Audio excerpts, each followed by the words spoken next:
I don't think Sheila expected me to smile when she told me she wanted a divorce, actually. I'm certain she didn't. She had rehearsed this moment, probably in front of a mirror, perfecting that balance of firm, yet victimized the way she sat down across from me at the kitchen table, her hands folded like she was delivering a eulogy instead of a declaration of independence, made it obvious she even let out a deep, theatrical sigh before saying it like she was doing something incredibly difficult. But when the words finally left her lips, "I think we should get a divorce," my reaction caught her off guard. I smiled. Not just any smile. A slow, satisfied, almost relieved kind of smile. The kind you see on someone who just took their first deep breath after holding it in for far too long. Sheila's face twitched slightly, her confidence cracking. She had been prepared for anger, resistance, maybe even heartbreak. What she wasn't prepared for was indifference, okay? I said simply. Leaning back in my chair, her eyes narrow. "Ed, that's it." I nodded, feeling lighter than I had in years. "That's it?" She blinked, clearly thrown off. "You don't want to talk about it, do we need to?" That was when I saw it. Just a flicker of something in her expression, a shadow of hesitation, regret. No, not yet, but something close for the last few months. She had been distant, avoiding me, spending more time working late or going out with friends I'd never met. She thought I was blind to it, but I had seen it all, the shift in her behavior.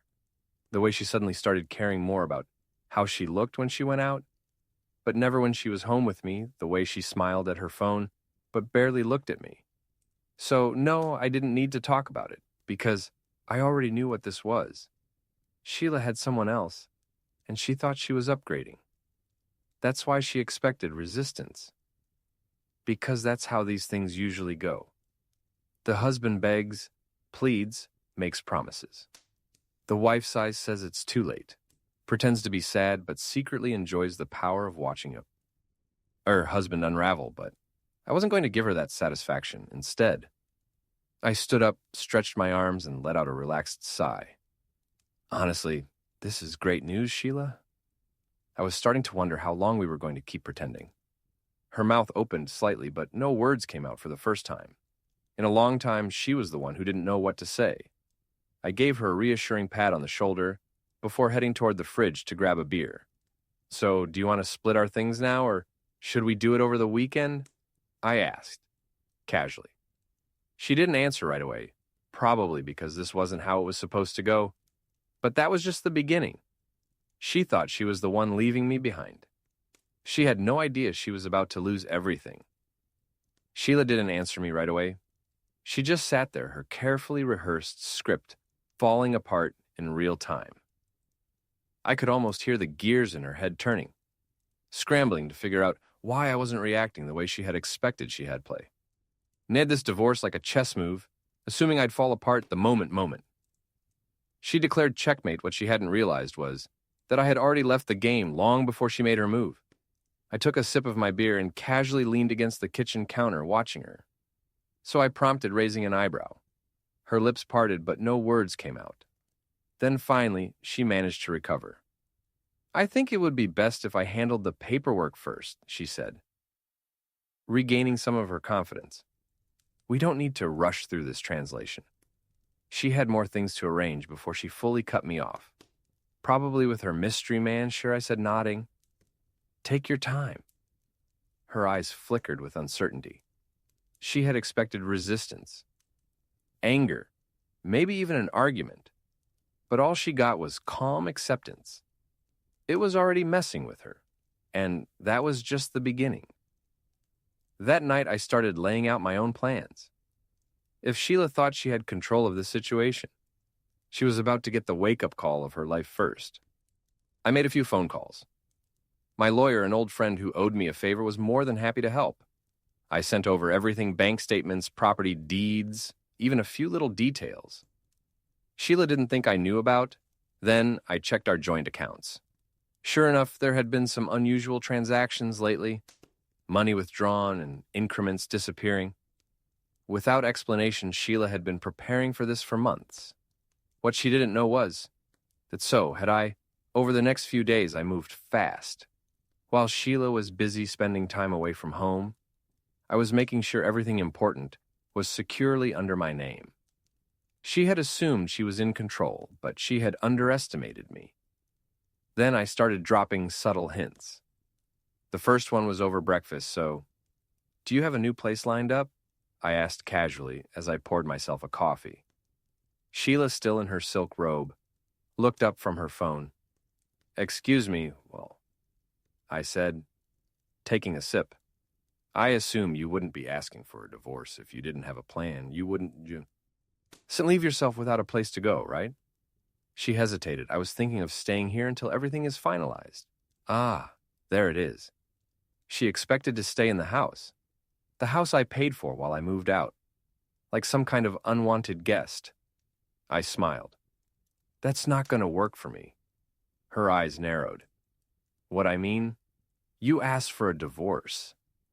I said with a shrew, "It's only fair that you figure out where to go from here.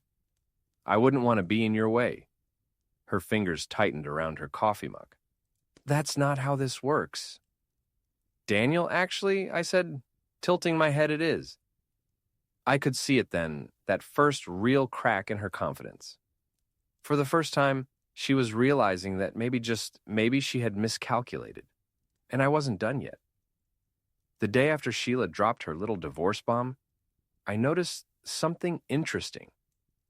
She was getting nervous, not the kind of nerves that come from regret, but the kind that creep in when someone realizes they don't have as much control as they thought. She was still trying to act like she had the upper hand, carrying herself with that same cool, distant confidence. But I could see the slight hesitation in her voice, the way she kept checking her phone more than usual, the way she avoided my eyes when I spoke to her. She had assumed I'd be the one panicking, that I'd be the one scrambling to figure out what to do next. But instead, I was moving forward, smiling, living my life, as if she had just done me a favor, and that was starting to mess with her. The real shift happened a few days later. I came home earlier than usual from work, wanting to get some things in order. Sheila wasn't expecting me, which was clear from the way her face froze. When she saw me walk through the door, she was sitting on the couch, phone in hand, mid-conversation. The second I stepped in, she went silent. "Hey," I greeted casually, tossing my keys onto the table. She forced a smile. "Hey, you're home early." "Yeah, figured I'd take the afternoon to start packing some of my stuff." I glanced at her phone. "Who are you?" You, talking to her fingers tied around the device. "Just a friend," I nodded. "Nice, must be a good friend if you stopped talking the moment I walked in." She stiffened. "It's nothing." "Daniel, sure," I said with a shrug, letting it go for now. But I wasn't done later that night, when Sheila was asleep. I made my move. She had changed the password on her phone months ago, back when the secrecy had started creeping into our marriage. But what she hadn't changed was her laptop. I sat at the kitchen table, scrolling through her emails, messages, everything I could find, and there it was. Confirmation of what I had already suspected. She wasn't just leaving me. She was leaving me for someone else. His name was Matt, and based on the messages, they had been seeing each other for nearly a year. I should have been angry. I should have been hurt. But all I felt was amusement. Sheila had spent so much time thinking she was playing me that she was out maneuvering me, setting up her escape plan, while I sat around clueless. But in reality, she was the one being played, because Matt wasn't just Guy. Matt was broke. I scrolled through their messages, seeing all the little hints she had ignored him, asking her to help him with bills, his car payments, even sending her links to investments he wanted to make, but needed her money to do it. Oh, Sheila, you left a man who built a life for you, for a man who's about to drain you dry. And that's when I knew exactly how to play this. The next morning, I made breakfast, like nothing had changed. Pancakes, bacon, coffee. The whole setup. When Sheila walked in, she hesitated, clearly caught off guard. "Wow," she muttered. The food. What's this?" I smiled. Just thought I'd do something nice. Before the divorce and all. She watched me carefully as she sat down. "Right," I sat across from her, pouring myself a cup of coffee. "So I was thinking about what you said about the divorce." Her eyes lit up just a little. Oh yeah, I nodded. I think you're right. We should end things quickly. No need to drag it out, right? Shh. He smiled, sipping her coffee. Exactly. I leaned back, so I'll have my lawyer fast-track everything I'll sign over what's fair, and you can move on with your new life. Her smile faltered for a split second. Oh, that's great. She wasn't expecting that. She wasn't expecting any of this, but I wasn't done yet.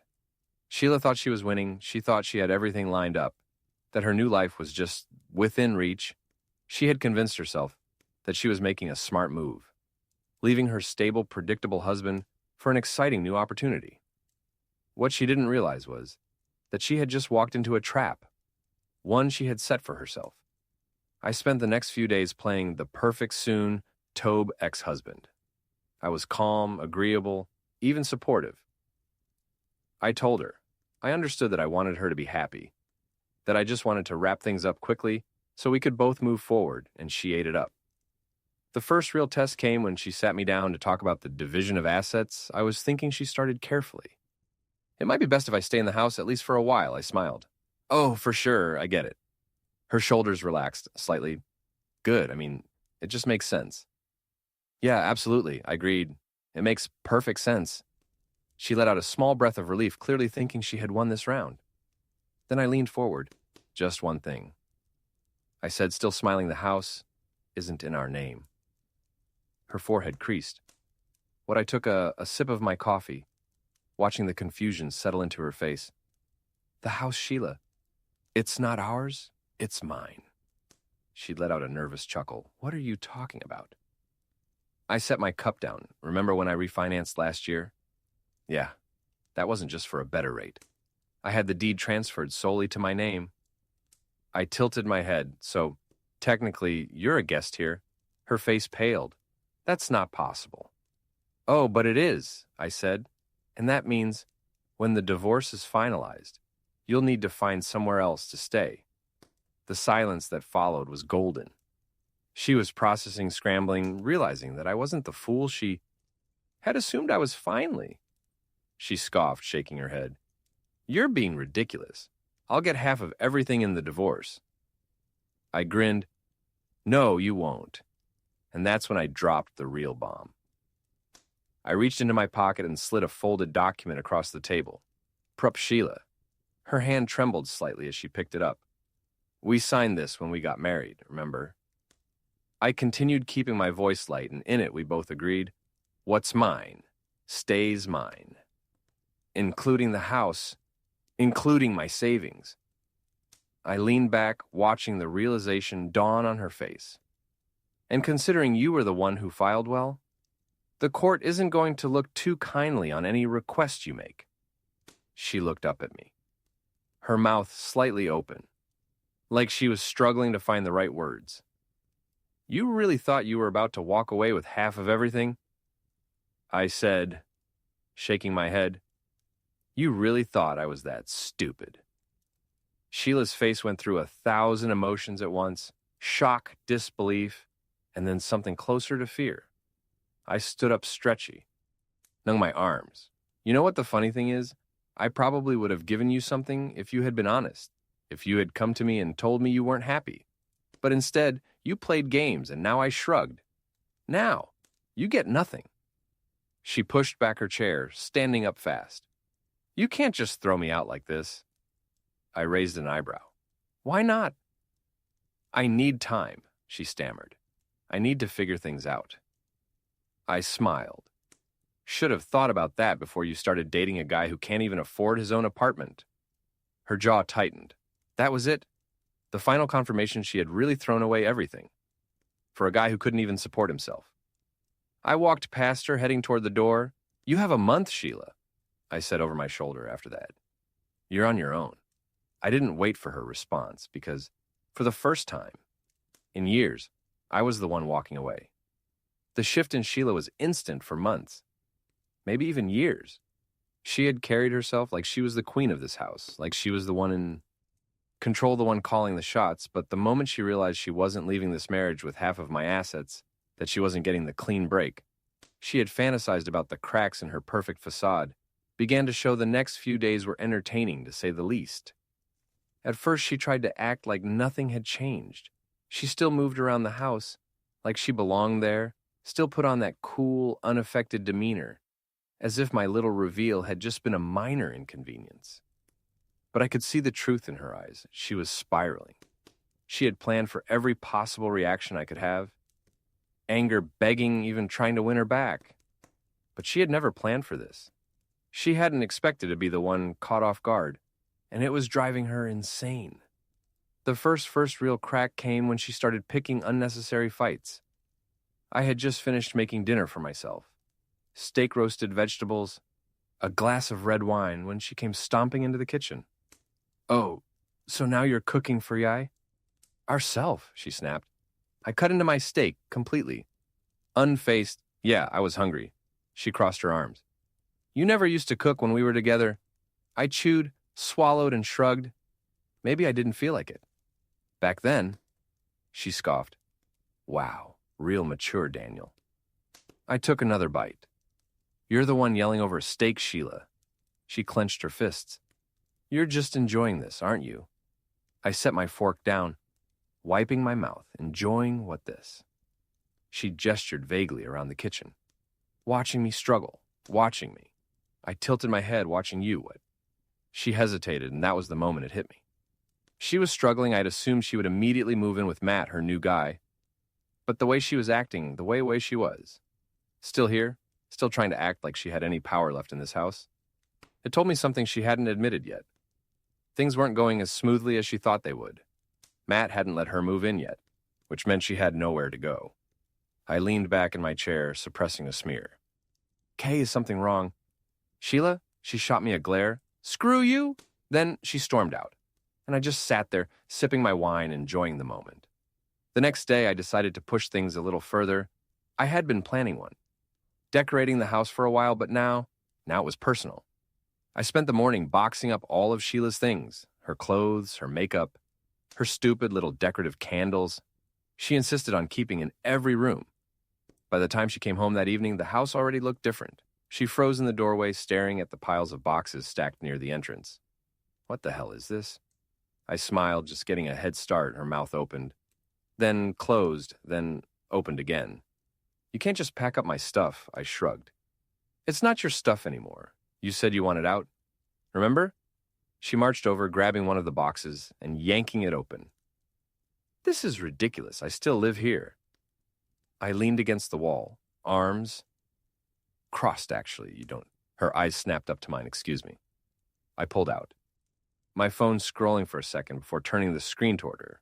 It was a copy of our lease agreement, the lease that had my name on it, not hers. "You were never on the paperwork. She's Sheila," I said, my voice casual but firm. "You lived here because we were married, but now, legally, you're just a guest." Her face went completely pale. For the first time, she was the one without options. For the first time, she wasn't the one in control. She swallowed hard. "You're not serious." I slipped my phone back into my pocket. "You've got 2 weeks to find a new place." Her hands curled into fists. "You can't just throw me out." I sighed, rubbing the back of my neck.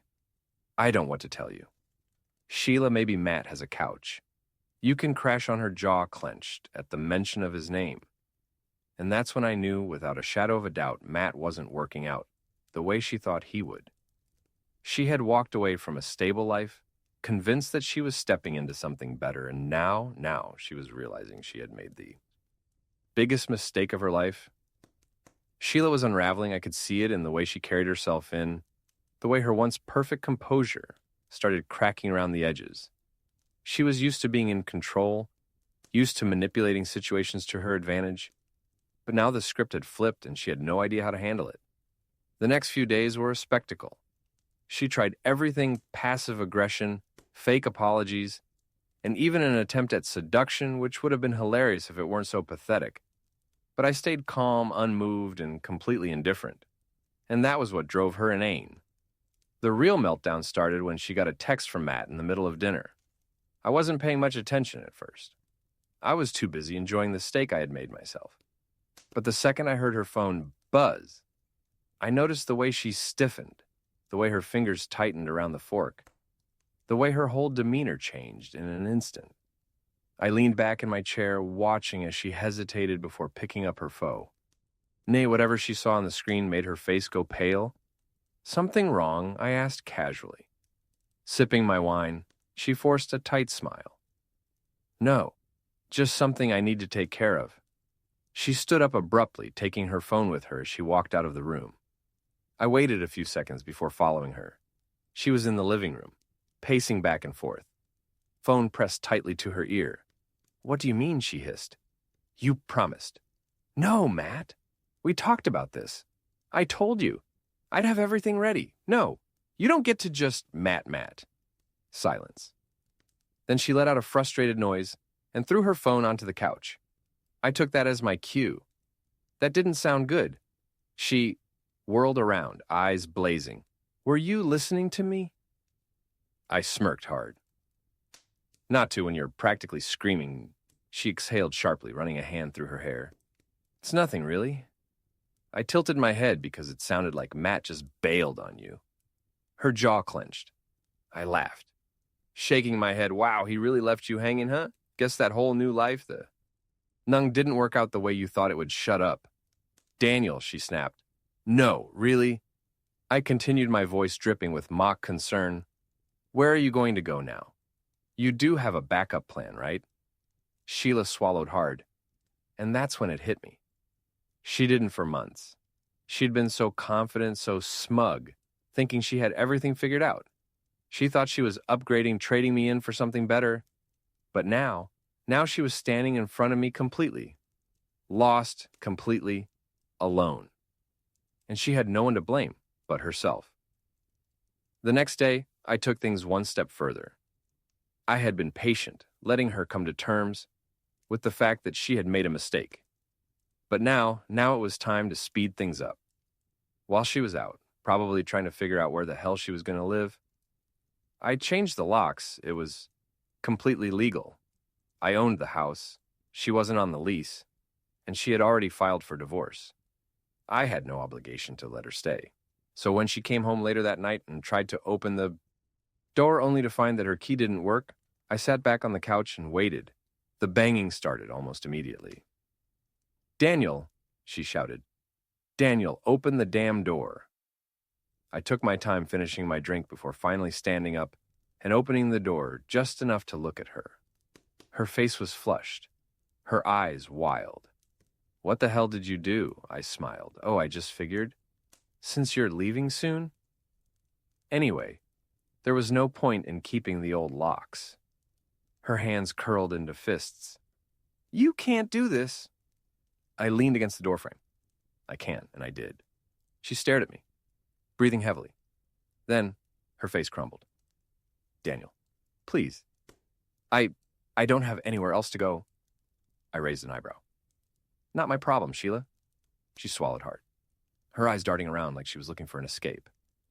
Can we talk, please?" I let the silence stretch for a moment before answering no. Then I closed the door in her face, and that was the moment she realized she had lost everything.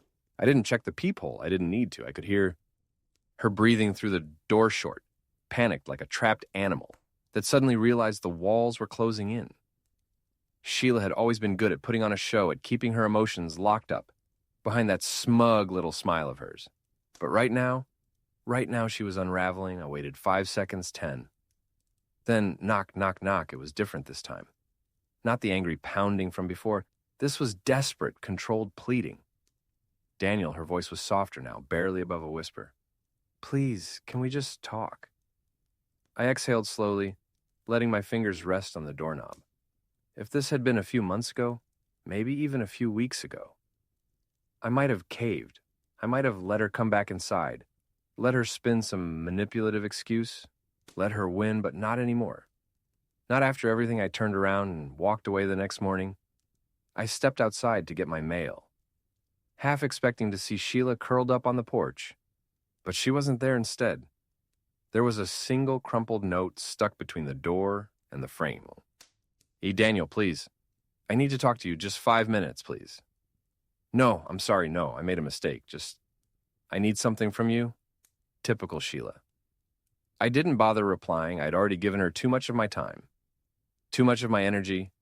She made her bed. Now she had to lie in it, but part of me was still curious. Where had she gone? A few hours later, I got my answer. I was sitting in my car at a red light when I saw she was standing outside a cafe, hunched over her phone, looking rough. Her hair was messy. Her clothes were wrinkled. She didn't look like the polished, put-together woman she used to be.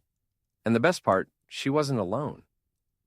Matt was there too, and he looked pissed. I watched from a distance, pretending not to see them. As they argued, Sheila kept gesturing wildly, pleading while Matt stood there with his arms crossed, shaking his head. Then, finally, he turned and walked away. To just like that. Sheila was officially out of options. I should have driven off, should have left her standing there in the cold. But I wanted to see what she'd do next. She stood frozen for a moment, her hands clenching into fists. Then slowly she turned her head and looked around like a lost child in the middle of a crowded mall. Then her eyes landed on me for a second. Neither of us moved. Then slowly, cautiously, she started walking toward my car. I could see it all over her face. The regret, the desperation, the realization that she had lost everything. I rolled down the window, something wrong. She swallowed hard. Daniel, I held up a hand. No. She blinked. What? I know. What you're about to do.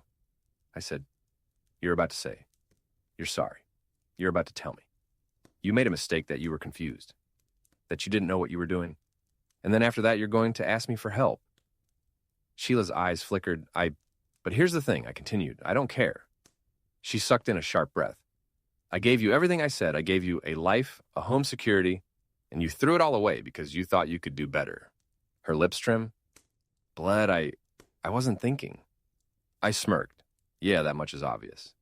She opened her mouth, then closed it again for the first time in her life. She had nothing to say, nothing to offer, nothing to manipulate. I put the car in drive goodbye. Sheila, she reached out like she was about to say something else. Maybe one last desperate plea. But before she could, I rolled up the window and drove away. I didn't look back. I didn't look back. Not once. As I drove away, there was no sense of victory, no overwhelming triumph, just peace, a quiet, satisfying stillness that settled deep inside me. I had spent years being the man who gave and gave, while Sheila took and took, and now I was finally free. But I wasn't done yet. A wee week passed, then another. Sheila tried reaching out a few times, calls, texts, even an email that I deleted without opening. She had finally realized that I wasn't playing along anymore, that the door she had confidently slammed shut behind her wasn't just closed, it was locked. Then, one evening, I got a call from an unknown number. I wasn't going to answer, but something in me said to pick up. I put the phone to my ear. Hello, silence. Then Daniel. It was her. I sighed. What do you want, Sheila?